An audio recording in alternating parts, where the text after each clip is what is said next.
ఎవరైనా ఒక ఆదివాసీ స్త్రీకి లేదా దళిత స్త్రీకి 5 లక్షల రూపాయలు ప్రభుత్వం ఇవ్వాలి. కానీ ఇచ్చింది కేవలం 2 లక్షలు మాత్రమే. నిందితుల్ని వెంటనే అరెస్ట్ చేయాలి. ముఖ్యమైన నిందితుడు శివుడిని అరెస్ట్ చేయకుండా ఒకరిని అరెస్ట్ చేసి చేతులు దులుపుకుందామని ప్రయత్నం చేస్తా ఏది ఉన్నారో ఇది మానుకొని వెంటనే ఆ ప్రధాన నిందితుల్ని అరెస్ట్ చేయాల్సిన అవసరం ఉంది. మూడవ ప్రధానమైన డిమాండ్ ఏంటిది? ఇది ప్రభుత్వం ఇచ్చిన భూమి కాదు.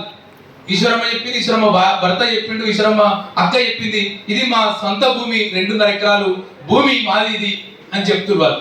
అటువంటి భూమిని అదే భూమిలో వాళ్ళని వెట్టి చేయించుకొని కూలి చేయించుకొని తిరిగి ఆ భూమిని కొట్టి ప్రయత్నం చేస్తుంది చూడు. ఆ భూమిని వెంటనే తిరిగి ఆ కుటుంబానికి ఎప్పటిలోకి ఇస్తుంది ప్రభుత్వం చెప్పాలి. సీతక్క పరామర్శించింది, బట్టి విక్రమార్క డిప్యూటీ సీఎం పరామర్శించిండు, ఇంకోటి పరామర్శించిండు కాదు.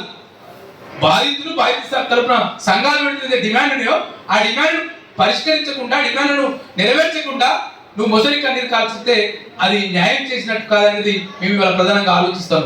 ఇతర సంఘాల మిత్రులందరూ చెప్పారు. అంటే మొత్తం చెంచుపెంటలో ఏం జరుగుతుంది, చెంచుల మీద ఎటువంటి దౌర్జన్యాలు జరుగుతున్నాయి.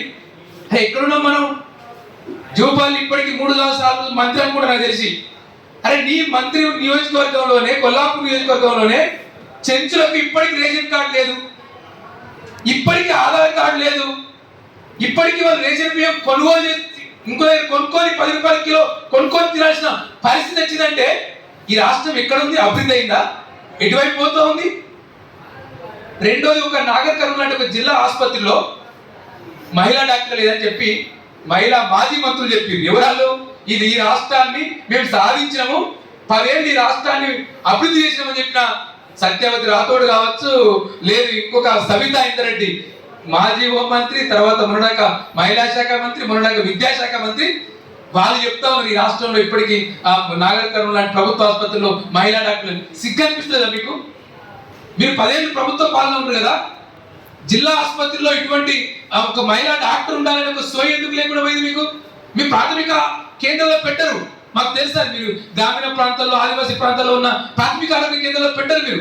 కానీ ఒక జిల్లా స్థాయి ఆసుపత్రిలో, జిల్లా నలుమూల నుంచి వచ్చే ఆసుపత్రికి మీరు మహిళా డాక్టర్ ఎందుకు ఇవ్వట్లేదు మీరు మనకి? కాబట్టి మొత్తం రాష్ట్రంలో ఉన్న ఆసుపత్రులు ఏవైతున్నాయో ప్రతి ఆసుపత్రిలో మహిళా డాక్టర్ ఖచ్చితంగా ఉండాల్సిన అవసరం ఉంది. అసలు ప్రాథమిక ఆరోగ్య కేంద్రం ఎందుకు పనికిరాని పరిస్థితి ఉంది? చెప్పు జూపాలి, నువ్వు ఎప్పటిలోగు నీ సెంచులకు నువ్వు రేషన్ కార్డు ఇస్తావు, ఎప్పట్లో ఇప్పుడు నువ్వు ఆధార్ కార్డు ఇప్పిస్తావు.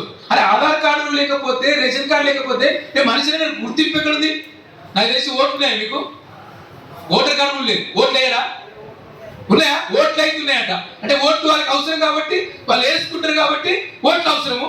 కానీ ఎందుకు ఈ రేషన్ కార్డు ఎందుకు ఇస్తున్నారో మీరు ఆలోచించమని చెప్పి కోరుతూ, కేఎన్పిఎస్ ఏదైతే దీనికి సంబంధించిన ఒక ఐక్య కార్యాచరణతో ముందుకు వెళ్తే ఆ కార్యాచరణలో ఖచ్చితంగా దళిత బంధు ఫ్రంట్ భాగస్వామ్యం అని చెప్పి కోరుతూ జై భీమ్. Thank you.